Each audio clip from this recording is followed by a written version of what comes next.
Political science honours वाले विद्यार्थियों को एक बार पुनः मेरे यूट्यूब चैनल में वेलकम है। जैसे हम लोग पिछले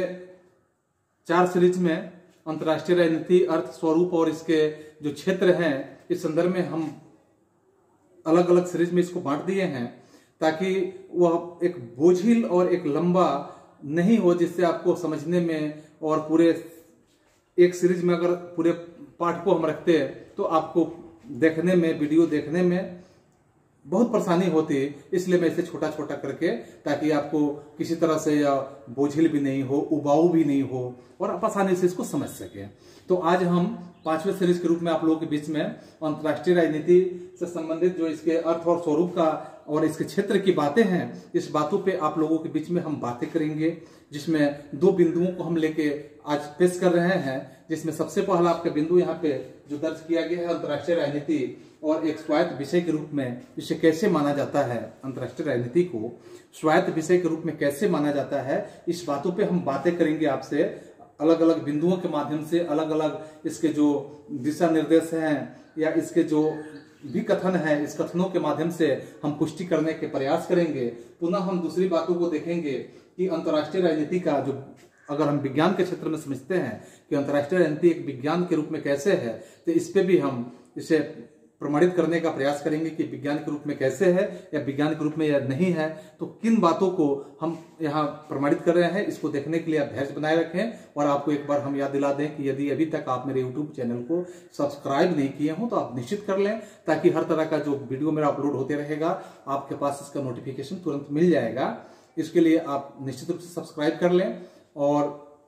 इस पे हम आज देखेंगे कि अंतर्राष्ट्रीय राजनीति एक स्वायत्त विषय के रूप में कैसे हम समझेंगे। तो लगभग अगर हम कहें कि अधिकांश देशों की बात करें, यानी विदेशों की बात करें, अलग अलग देशों की बात करें, तो ऐसे विश्वविद्यालयों में जो यहाँ अगर अधिकांश देशों के अलग अलग जो विश्वविद्यालय हैं, वैसे विश्वविद्यालयों में किसी न किसी रूप में यह देखने के लिए जरूर मिलता है हम लोगों को कि आप जिस विश्वविद्यालय में देखना चाहते हैं वहां देख लेंगे कि इस तरह की बातें जरूर मिलता है कि किसी रूप में अंतर्राष्ट्रीय राजनीति का अगर हम कहें कि विषय का जो अध्ययन अध्यापन का बात होता है या होता रहा है शुरू से, वहां या अध्ययन अध्यापन का बात भले ही होता रहा है, परंतु आज भी यह एक तरह का विवादास्पद प्रश्न हम लोगों के बीच में उठाया ही जाता है, जो हमारे विषय वस्तु के रूप में उठाया जाता है कि क्या अगर हम बातें करते हैं इसमें कि कुछ प्रश्न यहाँ खड़े हो जाते हैं। और इस बातों में क्या अंतर्राष्ट्रीय राजनीति की अगर हम कहें कि एक स्वायत्त और ज्ञान की पृथक शाखा है अथवा पृथक शाखा नहीं है, इस पे प्रश्न हम लोग के बीच में खड़ा हुआ। पुनः हम देखेंगे कि मोटे तौर पर अगर देखते हैं, मोटे रूप से अंतर्राष्ट्रीय जो राजनीति होता है, ऐसे राजनीति विषय को स्वायत्त रूप से अगर हम समझने का प्रयास करें कि स्वायत्त रूप से या एक स्वायत्त विषय बनाने में यहाँ 3 तरह के पृथक विचार हम लोग के बीच में आते हैं। अगर ये स्वायत्त विषय है, स्वायत्त या पृथक रूप से अगर हम देखें तो इसमें 3 तरह के विचार हम लोग के बीच में प्रस्तुत होते हैं। जो 3 तरह के विचारों में हम जब अलग अलग बातें करेंगे, अगर हम पहला विचार रखते हैं कि यहाँ पहले विचार के संदर्भ में हम देखेंगे कि वैसे विद्वानों का यह विचार है जहां पे जो वो ऐसे विद्वान जो होते हैं वो कहते हैं कि अंतर्राष्ट्रीय राजनीति एक अनुशासन है और ऐसा अनुशासन है जिसका अपना एक अलग ज्ञान क्षेत्र है। अंतर्राष्ट्रीय राजनीति एक अनुशासन है और वह ऐसा अनुशासन है कि उसका एक अपना अलग ज्ञान क्षेत्र बनता है, यानी अपना एक अलग ज्ञान क्षेत्र है। और पृथक रूप से हम कहें कि पृथक अध्ययन प्रणाली भी ये बनता है, अर्थात पृथक अध्ययन प्रणाली भी है। इसके साथ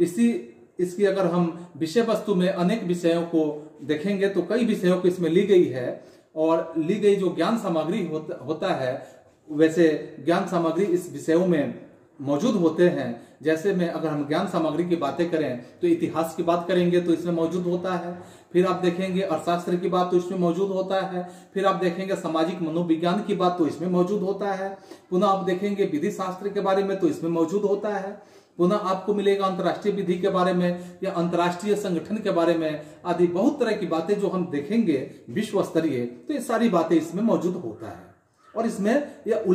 उल्लेख करने के बाद यह देखने के लिए निश्चित रूप से मिलेगा। पुनः दूसरा विचार अगर हम देखें इसका, जैसे पहला विचार में तो हमने देखा कि अलग अलग विषयों का समावेशित या स्वरूप होता है, तो दूसरे विचार में जब देखेंगे तो दूसरा विचार वैसे विद्वानों का बन जाता है। वैसे विद्वान अपने विचार को यहाँ रखे हैं कि जिनका अपना एक तरह से तर्क होता है या वो मानते हैं कि अंतर्राष्ट्रीय राजनीति के अध्ययन क्षेत्र में ऐसी कोई विलक्षण चीज नहीं है, किसी भी तरह का वैसा विलक्षण चीज नहीं होता है कि इसे अध्ययन का स्वायत्त विषय मना लिया जाए या इसे मान ही लिया जाए। अध्ययन का यह स्वायत्त विषय है, ऐसा मानने का कोई यहाँ एक तरह का विलक्षण विषय यहाँ दिखता ही नहीं है। इन दो विचारों के अतिरिक्त अगर हम फिर यहाँ विचार करते हैं कि तीसरा विचार भी कुछ विद्वानों का आता है जो इस प्रश्न पर किसी तरह से बहस करने की बात आती है, तो यहाँ बहस में पढ़ना बिल्कुल एक तरह से निरर्थक साबित होता है, अर्थात वह निरर्थक ही लगता है, अर्थात इस तरह के बहस जो होते हैं बिल्कुल अनावश्यक लगते हैं। पुनः पामर जैसे विद्वान की बात आप समझेंगे। पामर है, पार्किंस है जैसे विद्वान अंतर्राष्ट्रीय राजनीति के संदर्भ में इसे कई विषयों के रूप में मानने का प्रयास करते हैं और उनका अपना विशेष तर्क भी होता है कि इस विषय क्षेत्र के रूप में या इस विषय अध्ययन हेतु जो विशिष्ट पद्धति होता है, ऐसे पद्धति में विशिष्ट जो सिद्धांत बनेंगे वैसे सिद्धांत एक विशिष्ट प्रकार के ज्ञान का प्रयोग भी किया जाता है। इसके विपरीत भी अगर आप देखेंगे, जैसे सोवियत विद्वान यह मानते हैं कि यह अंतर्राष्ट्रीय राजनीति जो है यह बिल्कुल इतिहास का एक विषय है, अर्थात यह इतिहास का एक अंश ही है, इतिहास से निकलकर यह सामने आया हुआ है। फिर आप 1919 ईस्वी की स्थिति को समझेंगे तो 1919 ईस्वी की स्थिति में आप पाएंगे कि जैसे वेल्स विश्वविद्यालय की कुछ बातें आती है कि वेल्स विश्वविद्यालय में अंतर्राष्ट्रीय राजनीति के पहले जो आचार्य पद पर रहे थे वो आचार्य जो थे उन्होंने सुशोभित भी करने वाले इतिहास के सुप्रसिद्ध जो विद्वान के रूप में हम समझेंगे अल्फ्रेड जिरमन की बात समझें कि अल्फ्रेड जिरमन, तो उन्होंने क्या किया था, इस संदर्भ में क्या विचार दिया था, तो उनका कहना था यहाँ अल्फ्रेड जिरमन का यह विचार था। अल्फ्रेड जिरमन ने यह बात कहा था कि शैक्षिक दृष्टि से अंतर्राष्ट्रीय राजनीति जो होता है, अंतर्राष्ट्रीय राजनीति स्पष्ट रूप से अगर हम समझें तो ऐसे अंतर्राष्ट्रीय राजनीति के रूप में स्पष्ट रूप से एक पृथक विषय नहीं है, बल्कि आप यहाँ उम्मीद कर सकते हैं कि जब पृथक विषय नहीं है तो आखिर में यह है क्या। इसकी कोई एक निश्चित पाठ्य सामग्री भी नहीं होती है, और जब निश्चित इसकी पाठ्य सामग्री नहीं होती है, एक विषय नहीं होकर यह कई विषयों का यह समूह माना जाता है। इसके बाद आप समझेंगे फिर इसमें कि यह विषय ऐसे समूह के रूप में होता है कि यह समूह जिन विषयों से बना है, अगर वैसे विषय की हम बात करें कि कौन कौन से विषयों से यह समूह बना हुआ है, एक तरह से यह ग्रुप का यहाँ क्रिएशन किस प्रकार से हुआ है, तो यहाँ ग्रुप क्रिएशन के रूप में हम यहाँ पाएंगे कि यह कानून से बना है, अर्थशास्त्र से बना है, राजनीतिक शास्त्र से बना है, भूगोल से बना है, और इसी प्रकार के अगर हम कहें कि अन्य विषय वस्तु या अन्य विषय, किंतु इनका कुछ पूर्ण रूप से निर्धारण करना एक तरह से हम कहें तो यहाँ क्या होगा कि बिल्कुल संभव ही नहीं हो पाएगा। पुनः हम अंतर्राष्ट्रीय राजनीति के संदर्भ में कुछ अपनी बातों के यहाँ इस प्रकार से पेश कर सकते हैं कि अंतर्राष्ट्रीय राजनीति का जो ज्ञान है या ज्ञान की एक स्वायत्त शाखा के रूप में अध्ययन करने के लिए सर्वप्रथम 1919 ईस्वी का जो मैंने अभी जिक्र किया हुआ था कि 1919 ईस्वी से पहले के आचार्य के पद पर जो आचार्य के पद की स्थापना वेल्स विश्वविद्यालय में की गई थी, और इस पद पर क्रमशः अल्फ्रेड जिरमन की जो बातें अभी तुरंत हमने चर्चा में किया था कि अल्फ्रेड जिरमन जो है तथा चार्ल्स वेबस्टर की बात आप देखेंगे, वह जब नियुक्त हुए थे, चार्ल्स वेबस्टर यहाँ नियुक्त हुए थे, तो वे दोनों ही उस समय के ख्याति प्राप्त अगर कहें तो ख्याति प्राप्त इतिहासकार के रूप में जाने जाते हैं, और ऐसे ख्याति प्राप्त इतिहासकार के रूप में जाने जाते हैं कि इस प्रकार उस समय के जो अंतर्राष्ट्रीय राजनीति की बात आती है तो अंतर्राष्ट्रीय राजनीति एक स्वतंत्र विषय के रूप में हम लोगों के बीच में अध्ययन करने की एक रुचि उत्पन्न हो जाती है। और जब अध्ययन करने की रुचि उत्पन्न होती है, किंतु इससे उस प्रवृत्ति की ओर भी एक तरह से संकेत भी मिलता है कि यह संकेत इस तरह का होता है कि जो अंतर्राष्ट्रीय राजनीति है वैसे अंतर्राष्ट्रीय राजनीति को राजनीति इतिहास के पर्याय के रूप में यह देखना चाहती थी। और आप यहाँ पाएंगे कि राजनयिक इतिहास जो है वह अंतर्राष्ट्रीय राजनीति के संदर्भ में वह अंतर्राष्ट्रीय राजनीति को राजनीतिक इतिहास के यहाँ पर्याय के रूप में जैसे मैंने अभी बताया, किंतु अंतर्राष्ट्रीय राजनीति जो है वह राजनीति के अध्येता के जो बौद्धिक रुचि केवल अतीत से न होकर वर्तमान और भविष्य के अध्ययन में भी जुड़ जाता है। अगर हम इसमें देखें कि अतीत की बातें तो सिर्फ अतीत से नहीं होता है, बल्कि ये वर्तमान और भविष्य दोनों की बातें यहाँ समाविष्ट हो जाता है। और वर्तमान भविष्य की बातें जब समाविष्ट हो जाता है तो बाद में चलकर अगर हम देखेंगे कि अंतर्राष्ट्रीय राजनीति की बात, तो अंतर्राष्ट्रीय राजनीति के जो जानकार हैं वैसे जानकारों के रूप में यहाँ विशेष सामग्री समसामयिक घटनाओं पर विशेष रूप से अध्ययन या जोर देने का यह काम करते हैं, और सामयिक रूप से उतार चढ़ाव और तात्कालिक महत्व की जो स्थिति होता है वैसे व्याख्या से अपने आप को वे जोड़ने का भी प्रयास करते हैं। पुनः आप पाएंगे कि जैसे प्रथम विश्व युद्ध हुआ, और प्रथम विश्व युद्ध के समय में या उसके मध्य के कालांश की अगर हम बातें करेंगे कि प्रथम विश्व युद्ध के मध्य की जो कालांश है में अंतर्राष्ट्रीय कानून और संगठन के द्वारा यहाँ अंतर्राष्ट्रीय संबंधों को संस्थागत बनाने पर जो जोर दिया गया था, जितना वहां एक तरह से पकड़ बनाने का प्रयास किया गया था, तो वहां पे आप देखेंगे कि द्वितीय विश्व युद्ध के बाद अंतर्राष्ट्रीय राजनीति के जो सैद्धांतिक की खोज करने की एक निश्चित प्रक्रिया वहां पे शुरुआत होते हुए नजर आया था। एक तथ्य के माध्यम से हम यह भी विचार कर सकते हैं कि द्वितीय विश्व युद्ध तक अंतर्राष्ट्रीय राजनीति का जो अध्ययन था वह अध्ययन एक पृथक रूप से, अगर हम समझे ऐसे कि एक पृथक अथवा स्वायत्त ज्ञान शाखा के स्थिति में या ज्ञान शाखा के रूप में प्रतिष्ठित भी नहीं हो सका था, एक ज्ञान शाखा के लिए यह बिल्कुल ही आवश्यक था। और उसकी जो समुचित एवं जो निश्चित विशेष सामग्री यहाँ पे थी, वैसे निश्चित विशेष सामग्री हो जो अन्य शाखा या अन्य ज्ञान शाखाओं की बात अगर हम करें कि वैसे परिधि के और वैसे परिधियों से वो पृथक हो, व्यवस्थित हो और तथ्य संग्रह से युक्त तथा स्पष्ट अगर अवधारणा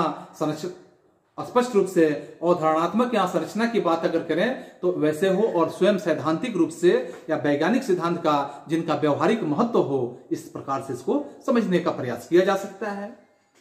पुनः अंतर्राष्ट्रीय राजनीति के संदर्भ में यह भी बातें समझने की जरूरत है कि यहाँ विशेष सामग्री में जैसे बताया गया कि इतिहास की बात है, अंतर्राष्ट्रीय संस्थाओं के द्वारा जैसे यहाँ पे बातें की गई कि अंतर्राष्ट्रीय संस्थाओं के द्वारा यहाँ अंतर्राष्ट्रीय राजनीति से संबंधित बिखरी हुई विशेष सामग्री से एक पृथक स्थान पर एकत्रित करके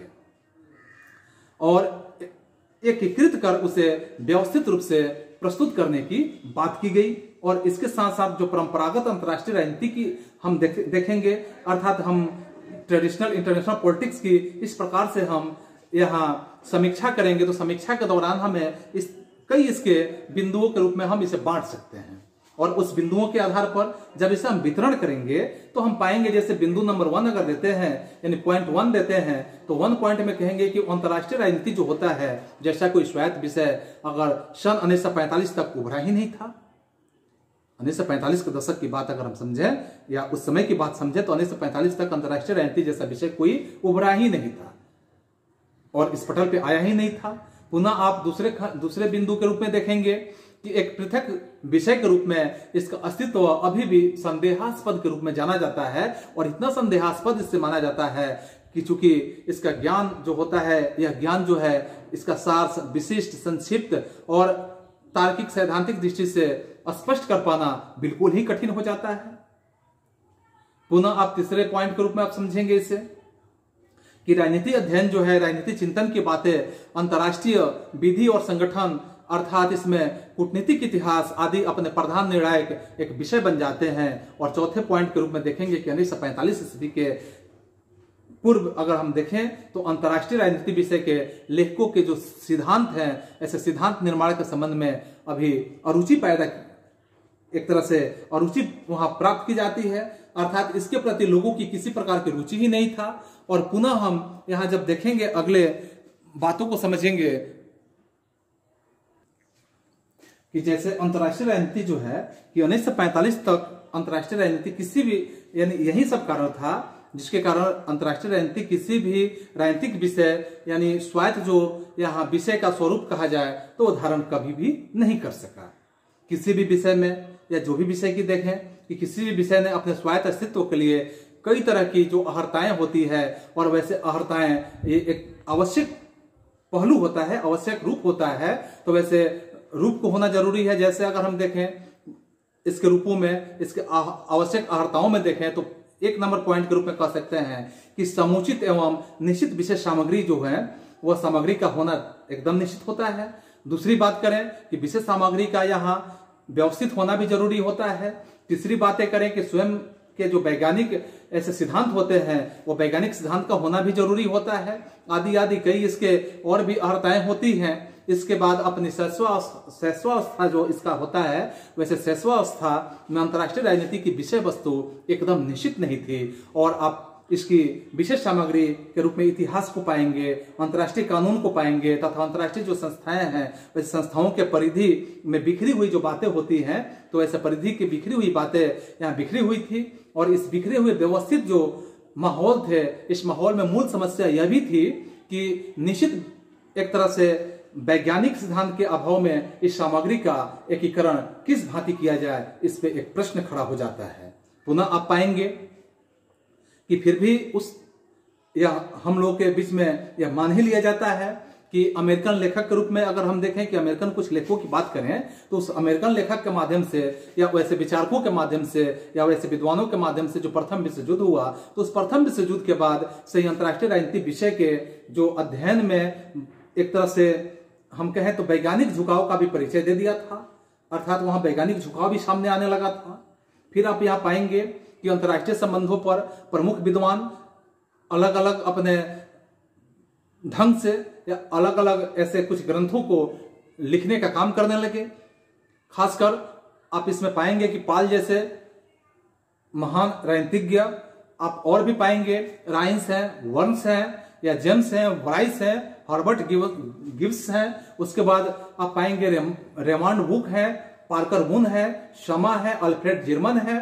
और E.H. कार है आदि ऐसे बहुत से राजनीतिज्ञ जो है महत्वपूर्ण है, जिनकी कुछ अपनी लेखनी मौजूद है, जिसको अलग अलग ढंग से जब अध्ययन किया जाएगा तो बहुत तरह की बातें यहाँ स्पष्ट हो जाएगा। पुनः इसके अतिरिक्त अगर हम देखें अंतर्राष्ट्रीय राजनीति की जो विशेष सामग्री होती है, तो वैसे विशेष सामग्री के रूप में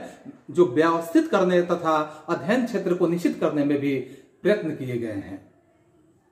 इस संबंध में पार्कर, मून तथा अल्फ्रेड जर्मन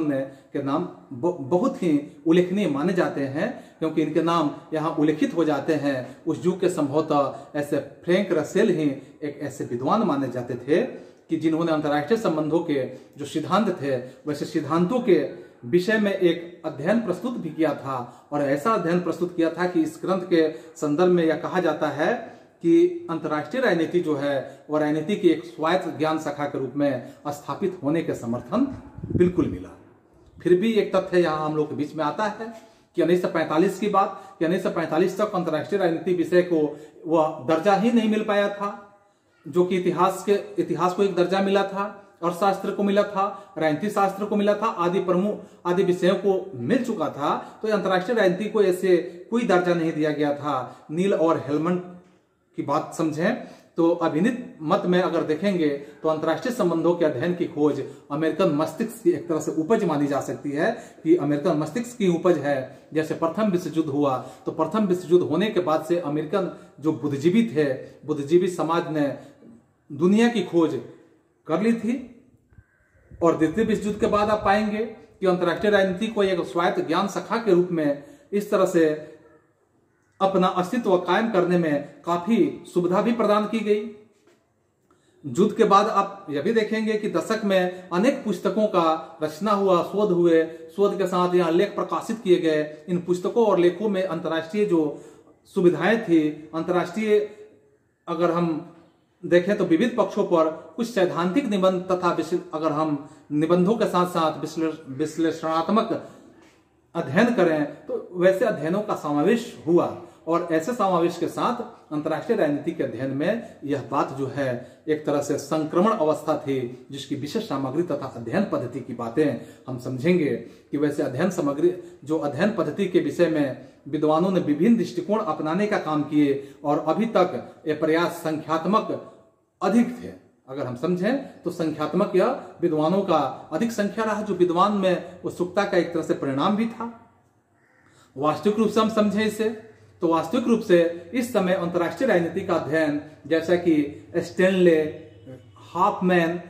ने भी अपनी पुस्तकों में जिक्र किया है, जो एक असंबद्ध तथा भीड़ भरी दुकान की भांति यह स्थिति हो गया है।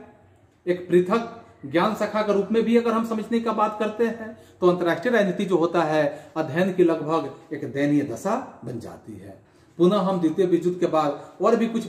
तथ्यों पर विचार करेंगे, जिस तथ्यों के माध्यम से राजनीति के अध्ययन की जो हमने एक नूतन आयाम दृष्टव्य किया है, नूतन आयाम सामने लाने का प्रयास किए हैं। ऐसे शोध लेखों एवं ग्रंथों के परिणाम ही ऐसा हुआ है जिसने न केवल अंतर्राष्ट्रीय घटनाओं का विश्लेषण फूट जाता है, बल्कि राजनीति का अध्ययन परंपरागत आदर्शवादी और अध्ययन की जो परिधि होता है वह लंघ कर एक व्यापक किंतु निश्चित क्षेत्र के लिए यह ग्रहण करता जा रहा है। फिर आप पाएंगे यहाँ कि अंतर्राष्ट्रीय राजनीति को स्वायत्त रूप से स्वायत्त विषय का दर्जा दिलाने में अमेरिकन विद्वानों के, विशेषकर जो अमेरिकन विद्वानों में खास विद्वानों का नाम मॉर्गनथाउ का नाम आता है। फिर आप देखेंगे मॉर्गनथाउ के बाद रिचर्ड सी का नाम आता है। उसके बाद रिचर्ड सी के बाद आप देखेंगे स्नाइडर है, चार्ल्स मैकलेंडेड है, फ्रेंड सोडरमैन है, और इसके साथ ऐसे विशिष्ट योगदान आप पाएंगे ही। खासकर अनेक अमेरिकन विश्वविद्यालयों में इस विषय का अध्ययन अध्यापन एक स्वायत्त विषय के रूप में आज कराया जा रहा है, विद्यार्थी से पढ़ रहे हैं। भारत में भी दिल्ली में जवाहरलाल नेहरू विश्वविद्यालय की स्थिति को देखें, जिसे हम ऐसे जेएनयू समझ रहे हैं कि जेएनयू में अगर हम देखते हैं तो यह अंतर्राष्ट्रीय राजनीति जो है ऐसा विषय अध्ययन अध्यापन एक स्वायत्त विषय के रूप में हो रहा है। और पिछले कई वर्षों से स्नातकोत्तर की उपाधियों में जो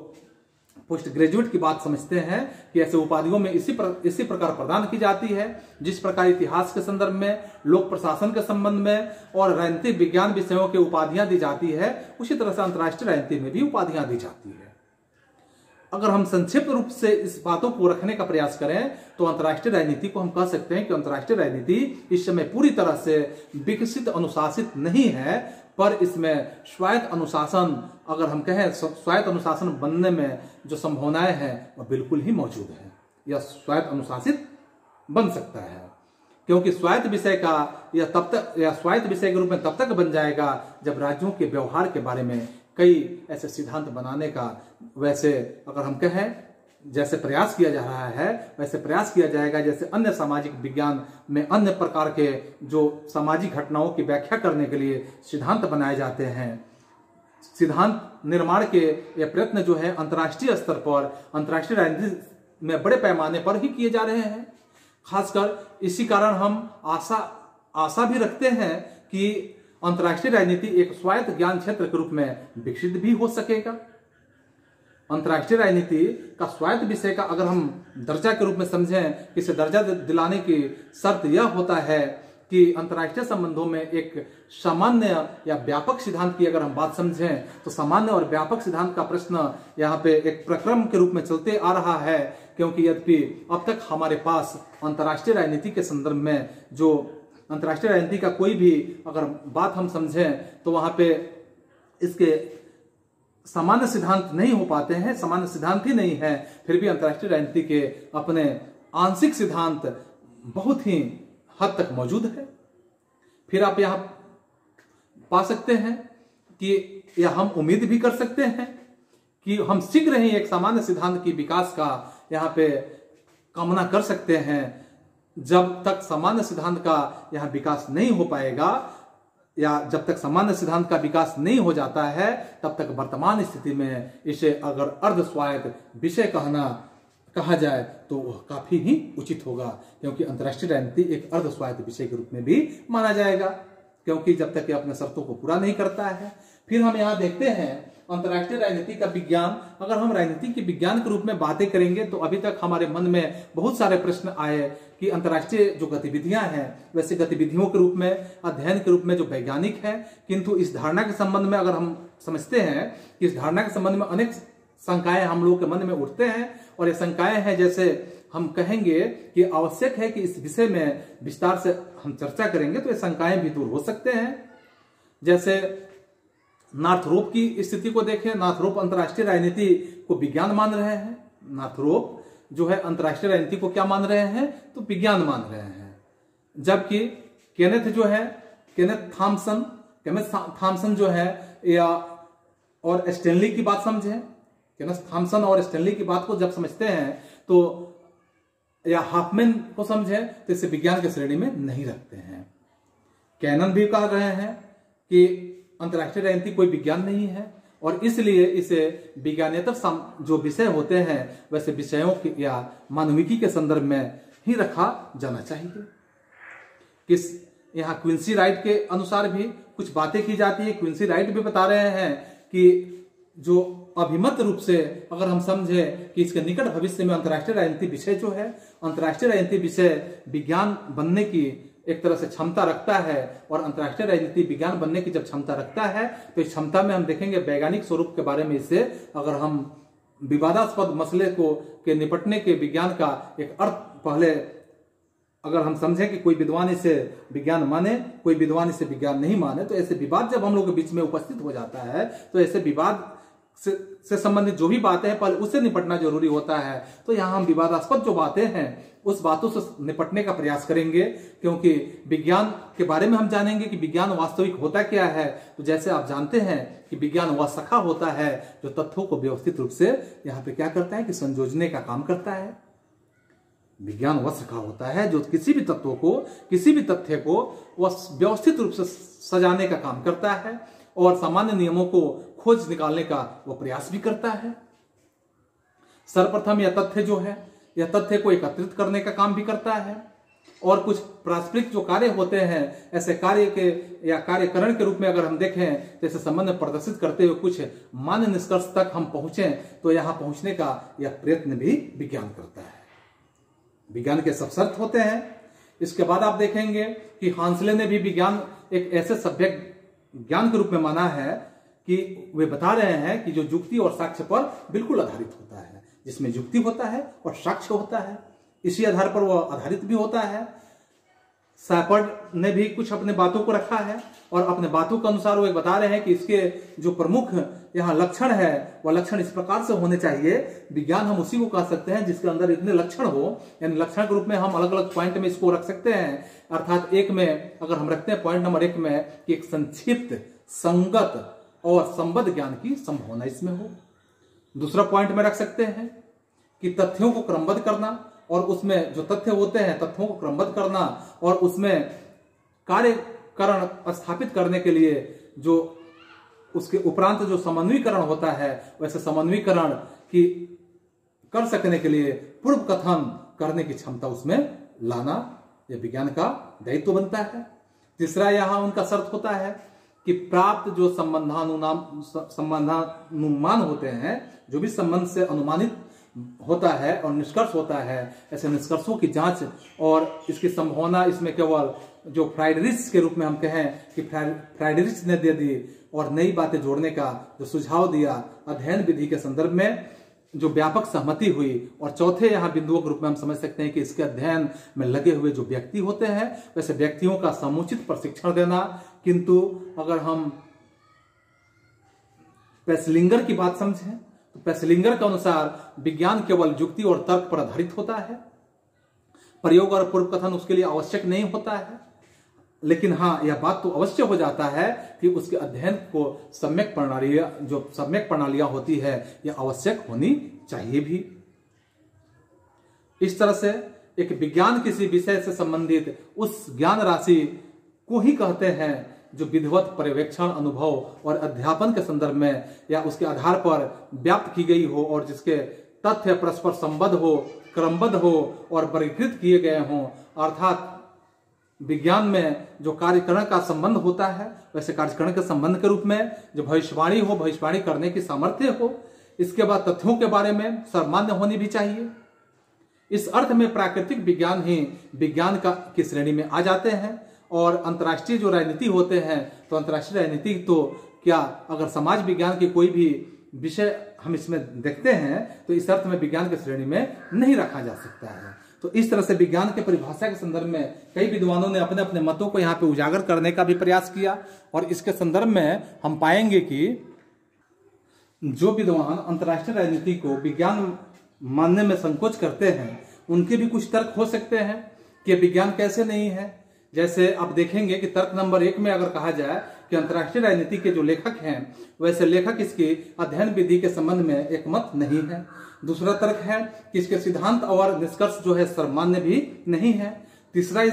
इसमें तर्क है कि इसका विकास लगातार भी नहीं हुआ है। चौथा इनका तर्क है कि हमें एक ऐसी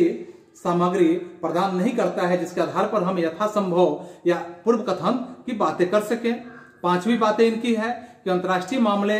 इतने जटिल हो जाते हैं कि इतने जटिल हैं जो परिवर्तनशील और अनियमित हो जाते हैं, और ऐसे परिवर्तनशील और अनियमित होने पर यानी खोज जो होते हैं, खोज वैज्ञानिक या वैज्ञानिक जो प्रतिस्पर्धा होते हैं, ऐसे वैज्ञानिक प्रतिस्पर्धा के साथ साथ अगर हम देखें उनके अध्ययन के लिए कारगर नहीं हो सकता है। और इसके बाद हम सातवें तथ्य पे विचार करें तो तथ्यों को एकत्रित करने, उनको विधिवत सजाने के लिए, तथ्यों को अगर एकत्रित किया जाए, उसको विधिवत सजाने की बात की जाए तो उसके निष्कर्ष निकालने के लिए अंतर्राष्ट्रीय जो यहाँ पद्धति होता है, अंतर्राष्ट्रीय जो सुधारती होते हैं, वे अपना व्यक्तित्व और उसका एक तरह से दृष्टिकोण की बात समझें कि कुछ न कुछ प्रभाव डाले बिना नहीं रहता है। पुनः हम कुछ बातों पे यहाँ जैसे अलग अलग विद्वान अलग अलग बातों को यहाँ रखे हैं। यदि हम यह मान लें कि विज्ञान के लिए यह आवश्यक नहीं है कि उनमें निष्कर्ष सर्वव्यापक हो और उसके लिए जो नियम बनते हैं, नियम तथा पूर्व कथन की जो बातें होती है ये यथा तथ्य हो, तो फिर भी हम नए सिरे से विचार करना हम लोगों को पड़ेगा। और विचार ऐसे करना होगा कि जैसे हम देखेंगे कि अध्ययन को वैज्ञानिक बनाने के लिए उसका स्वरूप कैसा होना चाहिए, हमारा मत यह बनेगा कि इस परख से उस विज्ञान का जो रीति रिवाज है या रीति विधान है वह निर्णायक होना चाहिए। यदि किसी ज्ञान की अध्ययन हम करें तो अध्ययन विधि वैज्ञानिक है या उसके अनुसंधानकर्ता वैज्ञानिक ढंग से अपने अध्ययन को यह कर पा रहे हैं या खोजने में लगे हुए हैं, तो यह कारण इस प्रकार से बनेगा कि ऐसे ज्ञान को हम विज्ञान न कहें। मॉर्गनथाउ ने भी अपने विचारों को इस प्रकार से ही रखा है कि यहाँ अपनी पुस्तक में जो मॉर्गनथाउ की लिखी हुई एक पुस्तक है, जो पुस्तक का हम जिक्र करेंगे पॉलिटिक्स अमंग नेशंस के रूप में उन्होंने लिखा है, और उसमें उन्होंने वर्णन किया है कि अंतर्राष्ट्रीय राजनीति का विज्ञान, यानी शीर्षक अध्याय में लिखा हुआ है कि अंतर्राष्ट्रीय राजनीति के दो प्रमुख उद्देश्य होते हैं। वह पहला उद्देश्य होता है कि उन शक्तियों को जानना या समझना जो कि अपने आपसी जो संबंध होते हैं उसको निर्धारित करने का काम करते हैं।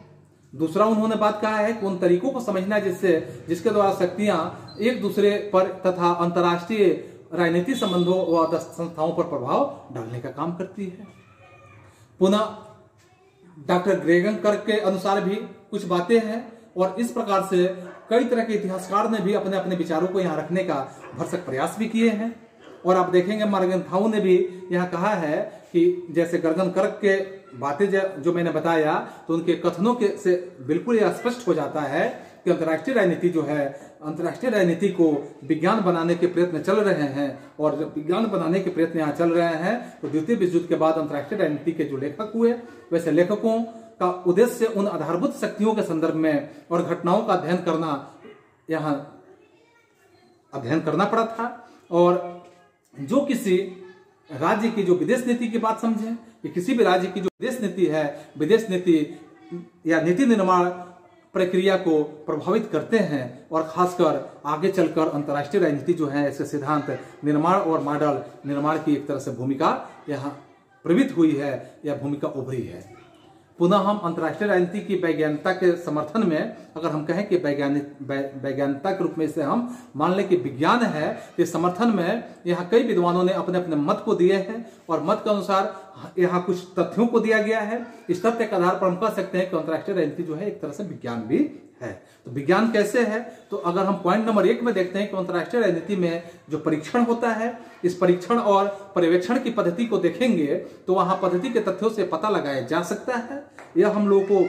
पता चल सकता है कि अंतर्राष्ट्रीय घटनाएं राजनीति ही जो राजनीति की प्रयोगशाला है, इस प्रयोगशाला के रूप में ही है। और अंतर्राष्ट्रीय समस्याओं के संदर्भ में यहाँ हम यह भी पाएंगे कि अंतर्राष्ट्रीय जो समस्याएं हैं, वैसे अंतर्राष्ट्रीय समस्याओं के संबंध में यानी सभ्यता के आदिकाल की अगर स्थिति को समझें कि जो आदिकाल की स्थिति रहा है, अब तक सैकड़ों प्रयोग ऐसे हुए हैं और ऐसे प्रयोग हो भी रहे हैं, और उन सब का अगर हम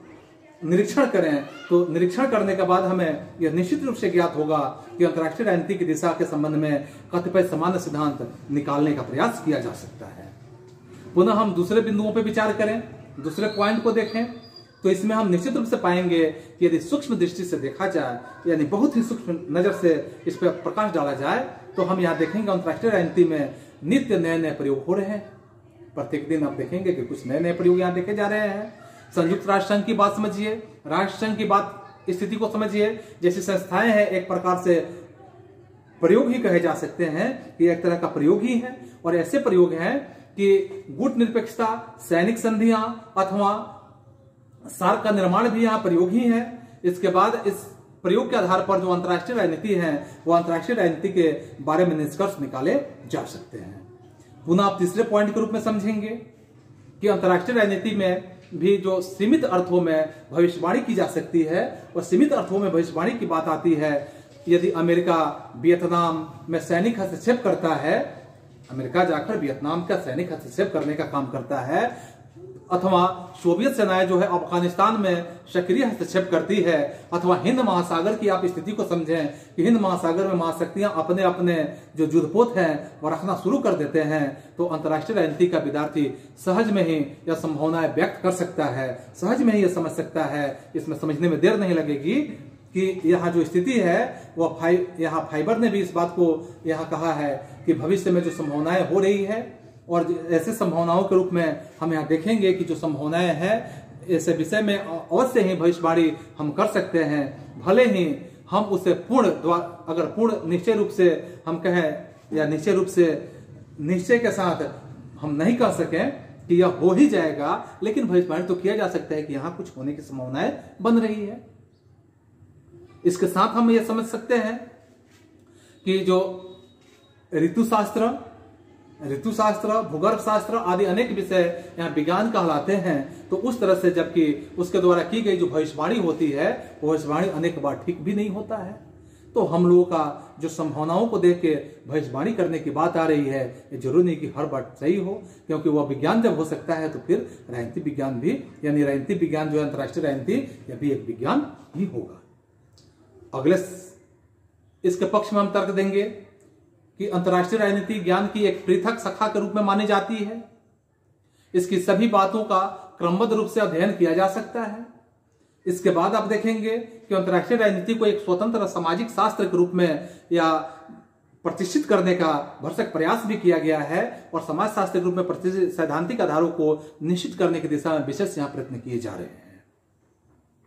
पुनः अमेरिकी विश्वविद्यालयों में जो द्वितीय विश्व युद्ध के बाद की बात यहाँ समझाई गई कि द्वितीय विश्व युद्ध के बाद यह एक दृष्टिकोण मुखर हो गया था कि अंतर्राष्ट्रीय राजनीति जो है एक स्वायत्त उप विषय है जो राजनीति से मूलतः भिन्न और पृथक है, लेकिन उसके जिसके अपने विशिष्ट सैद्धांतिक आधार है। फिर पांचवें तर्क के रूप में हम देखेंगे कि यह सच है कि भौतिक शाखा या भौतिक विज्ञान की जो घटनाएं होती है वह तरह तरह की अंतर्राष्ट्रीय राजनीति के कारण तथा कार्य में प्रत्यक्ष संबंध स्थापित नहीं किया जा सकता है। फिर विशेष घटनाओं के अध्ययन से कुछ सामान्य से अगर हम परिणाम तो निकाले ही जा सकते हैं। जैसे यदि हम विश्व के संघर्ष स्थलों का विश्लेषण करने की बात करें या उसके विश्लेषण हम करने लगे, तो वहां पे हम पाएंगे कि सभी संघर्ष स्थलों का अप्रत्यक्ष रूप से महाशक्तियों का हस्तक्षेप अवश्य रहा है। चाहे वो वियतनाम की स्थिति को समझें, या आप देख सकते हैं वियतनाम के साथ वियतनाम की समस्या हो, या पश्चिमी एशिया का संकट हो, या कश्मीर की समस्या हो, या अफगानिस्तान का मसला हो, या महाशक्तियां किसी न किसी ढंग से हस्तक्षेप करती ही हैं। और अगले बिंदुओं के रूप में या अगले पॉइंट के रूप में समझ सकते हैं कि अंतर्राष्ट्रीय राजनीति जो है वह एक सार्वभौमिक सिद्धांत का जो अभाव है उसके कारण ही इसकी वैज्ञानिक नहीं है, वरन मनुष्य का जो परिवर्तनशील स्वभाव होता है वो परिवर्तनशील स्वभाव के कारण निश्चितता और सार्वभौमिकता का एक तरह से अभाव भूगर्भ शास्त्र, ऋतुशास्त्र तथा ज्योतिर्विज्ञान यानी कि यहाँ हम जो ज्योतिर्विज्ञान में भी देख सकते हैं या पा सकते हैं। 1950-60 के दशक में आप पाएंगे कि अंतर्राष्ट्रीय राजनीति के जो सिद्धांतीकरण की बात की गई, जबरदस्त एक प्रयत्न यहाँ शुरू किए गए, और इसके साथ साथ इन प्रयत्नों के फलस्वरूप ही यहाँ यह देखने के लिए मिला कि अंतर्राष्ट्रीय राजनीति के अध्ययन के अनेक आंशिक सिद्धांत अस्तित्व में भी आने लगे। और साथ में इस दृष्टि से जैसे एक विद्वान मॉर्गनथाउ ने भी यहाँ पे स्पष्ट किया है कि मॉर्गनथाउ ने भी कहा है, इसके बाद कपलान का भी आप बात समझ सकते हैं, उसके बाद सिंगर की भी बातें समझ सकते हैं, या डायच का भी समझ सकते हैं, या चार्ल्स मैकलेलैंड का भी आप बात समझ सकते हैं, आर यंग, केनेथ वाटर्स, बायंटन इत्यादि के नाम, बहुतों नाम हो सकते हैं जो उल्लेखनीय नाम है। इसी प्रकार या इन सभी प्रयत्नों के आधार पर यह सत्य ही हो जाता है कि अंतर्राष्ट्रीय जो राजनीति है वह वैज्ञानिक अध्ययन का सर्वाधिक निराशावादी पहलू यह है कि अनेक अनुभववादी जो अध्ययन है उस अध्ययन के बावजूद भी विश्व राजनीति के व्यवहार में कोई सर्वमान्य सिद्धांत यहाँ नहीं बन पाया है। तो इन सारी बातों के निष्कर्ष रूप में हम यही समझेंगे कि हम अंतर्राष्ट्रीय राजनीति को विज्ञान नहीं कहेंगे, क्योंकि विज्ञान की श्रेणी में नहीं आता है। और इस तरह से आज का सीरीज हम यही समाप्त करते हैं। पुनः हम इसके अगले सीरीज के साथ अगले क्लास में मिलेंगे। तो आज के लिए सभी को थैंक यू बोलने से पहले याद दिला दें कि आप चैनल को सब्सक्राइब नहीं किया तो निश्चित कर लें। और आप सभी को एक बार पुनः थैंक यू।